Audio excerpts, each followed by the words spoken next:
आज की यह कहानी एक ऐसे व्यक्ति की है जो किसी ऐसे मंत्र की तलाश में था जिसके पढ़ने मात्र से उसके जीवन में आने वाली सारी बाधाएं खत्म हो जाएं, उसके सारे कार्य एक झटके में पूरे हो जाएं और वह सुखी हो जाए। वह इस मंत्र को पाने के लिए एक महात्मा के पास पहुंच जाता है। दोस्तों, इस कहानी को अगर लास्ट तक सुनते हैं तो आपको भी इस कहानी से कुछ ना कुछ सीखने को ज़रूर मिलेगा, इसलिए ध्यान से इस कहानी को लास्ट तक ज़रूर सुनें। जीवन में कुछ चीज़ ऐसी होती हैं जिन्हें अगर आप अपने जीवन में उतार लेते हैं तो आप अपने जीवन में हर कदम सफलता की ओर अग्रसर होते जाएंगे और जो जीवन आप जी रहे हैं उससे कभी आपको शिकायत भी नहीं होगी। ना भगवान को दोष देंगे और ना ही किसी इंसान को, और आपको कभी भी किसी दूसरे की सहायता की ज़रूरत नहीं पड़ेगी। एक व्यक्ति अपने जीवन को सफल बनाना चाहता था। उसने दूसरे लोगों के कई जीवन देखे थे। वह इस बात से बड़ा चिंतित और दुखी रहता था कि कहीं उसकी हालत भी ऐसे ना हो जाए, वह भी ऐसे ही दुख और तकलीफ में जीवन ना गुजारे। वह ऐसा मंत्र चाहता था जो उसके जीवन की सारी बाधाओं को दूर कर दे। इसी खोज में उसे कई तरह के मंत्र मिले। इन मंत्रों का इस्तेमाल भी उसने किया। यज्ञ, हवन, पूजन, प्रार्थनाएं जो हो सका था उसने किया। कुछ दिन सब ठीक रहा और फिर से वही सब चलने लगा जो पहले से चला आ रहा था। उसके बाद धीरे धीरे उसका जीवन और कठिनाइयों परेशानियों से घिरता चला गया। तब उसे समझ में आया कि उसे अभी तक सही मंत्र नहीं मिला है। इसी की खोज में वह यात्रा पर निकला। बहुत दूर यात्रा करने के बाद एक रेगिस्तान के तपती धूप में उसने गुरु को साधना करते हुए देखा।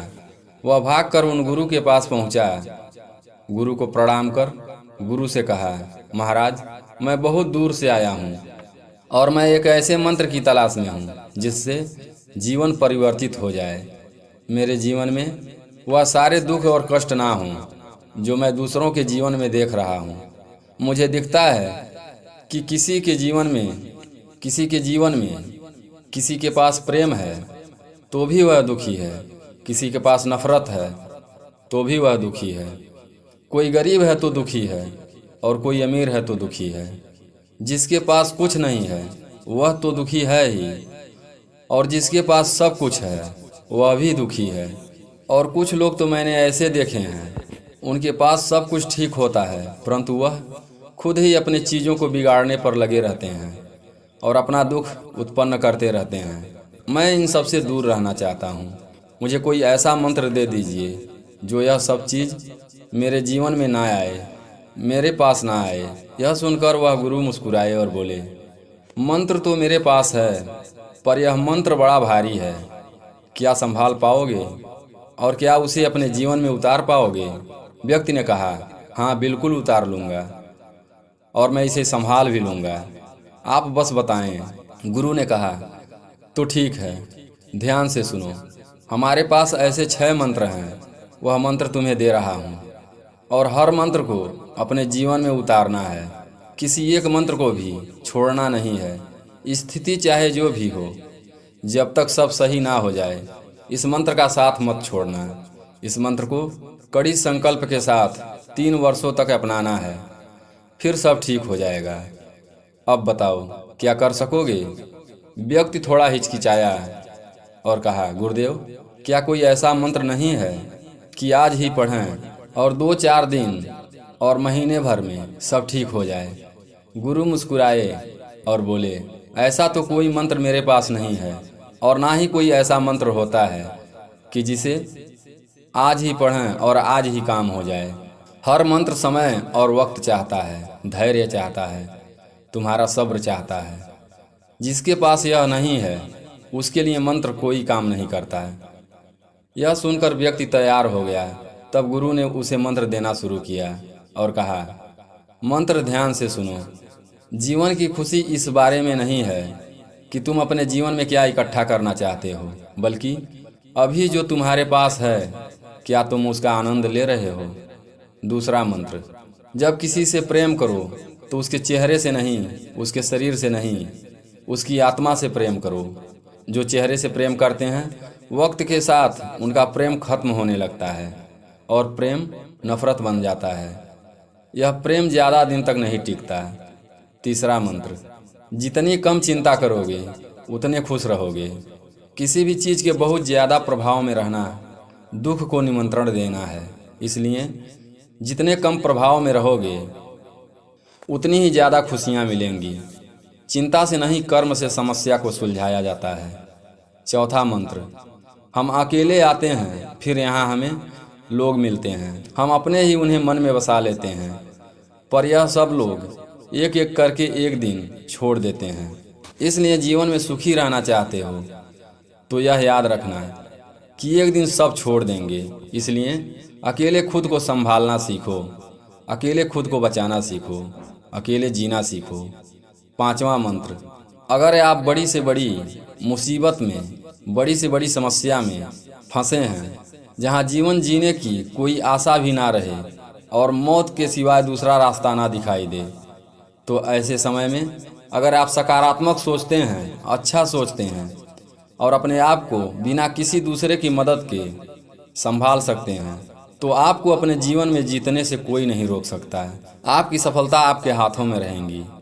छठवां मंत्र, अपने आप को ऐसा बनाओ कि आपको किसी की भी बात बुरी ना लगे, किसी की भी बात व्यक्तिगत तौर पर ना लें। जब हम किसी के बातों को बुरा मानने लगते हैं तब हमारी बुद्धि भ्रष्ट होने लगती है, हम सही निर्णय नहीं ले पाते और हमारे अंतर्मन में क्रोध उत्पन्न होने लगता है और हम अपने रास्ते से भटक जाते हैं। एक क्रोध मात्र से तुम्हारी सारी मेहनत बर्बाद हो सकती है। गुरु की बातें सुनकर वह व्यक्ति ने कहा, गुरुदेव आप कहते तो सही हैं, परंतु मैंने आज तक ऐसे मंत्र नहीं सुने। मंत्र तो वो होते हैं जिन्हें बैठकर या हवन में बोला जाता है, यह कैसा मंत्र है? गुरु ने कहा, मैंने कहा था ना, इस मंत्र को संभालना इतना आसान नहीं है। अगर संभाल लिया तो तुम्हारे जीवन में किसी और मंत्र की कभी कोई आवश्यकता नहीं होगी। यदि इस संकल्प को उठा सकते हो तो यही तुम्हारा लिया हुआ संकल्प तुम्हारी साधना बनेगा, तुम्हारा तप बनेगा, तुम्हारा तपस्या बनेगा। इसी का फल तुम्हें मिलेगा। वह व्यक्ति गुरु की बातों से सहमत हो गया और घर वापस चला गया। पूरे 3 वर्ष तक गुरु के 6 मंत्रों का बहुत ही कड़ाई से पालन किया। 3 वर्ष तक उसने यह 6 मंत्रों को अपने जीवन में ऐसे उतार दिए कि वह 6 मंत्र उसके जीवन का हिस्सा बन गए। अब वह पूरी तरह से परिवर्तित हो चुका था। इन मंत्रों का पालन करने के लिए उसे किसी संकल्प की आवश्यकता नहीं थी। यह उसका जीवन बन गया था। अब उसका जीवन बन गया था। अब वह अपने जीवन में बहुत खुश था। अब वह हर स्थिति से वह अपने आप को बड़ी से बड़ी कठिनाइयों से बड़ी आसानी से निकाल लेता था। लोगों को बड़ा आश्चर्य होता था कि बात बात पर रोने वाला, चिंता करने वाला, परेशान होने वाला यह व्यक्ति इतना मजबूत कैसे हो गया। इस पर किसी बात का कोई प्रभाव नहीं पड़ता। लोगों ने जब उससे इसका राज पूछा तब उसने गुरु के बताए हुए 6 मंत्रों को लोगों को बताया। लोगों ने कहा, बात तो तुम्हारी सत्य है, पर यह कोई मंत्र है? तुम पागल हो, मंत्र ऐसे नहीं होते। मंत्र तो रीति रिवाज विधि विधान के अनुसार पढ़ी जाती हैं और उसका प्रभाव चमत्कारी होता है। व्यक्ति ने कहा, तुम अपनी चमत्कारी मंत्र लेकर खुश रहो, मेरे लिए तो यही मंत्र है, यही जीवन है। समय, धैर्य और संकल्प के साथ आप अपने जीवन को जैसे चाहें वैसा बना सकते हैं। और वास्तविकता यह है कि हम अपने जीवन को अपने ही बना रहे हैं। अच्छा या बुरा सब हमारे ही कर्म हैं, हमारे ही मंत्र हैं। मंत्र वही है जो हमारी सोच है। हमारी सोच ही हमारे जीवन को अच्छा या बुरा बना देता है। दोस्तों, इस कहानी से अगर कोई सीख मिली हो तो चैनल को सब्सक्राइब करें, वीडियो को लाइक करें और कमेंट में नमो बुद्धाय लिखकर इस वीडियो को अपने दोस्तों के साथ ज़्यादा से ज़्यादा शेयर करें। फिर मिलते हैं एक नई कहानी के साथ अगली वीडियो में। तब तक के लिए अपना ख्याल रखें, हमेशा खुश रहें। धन्यवाद।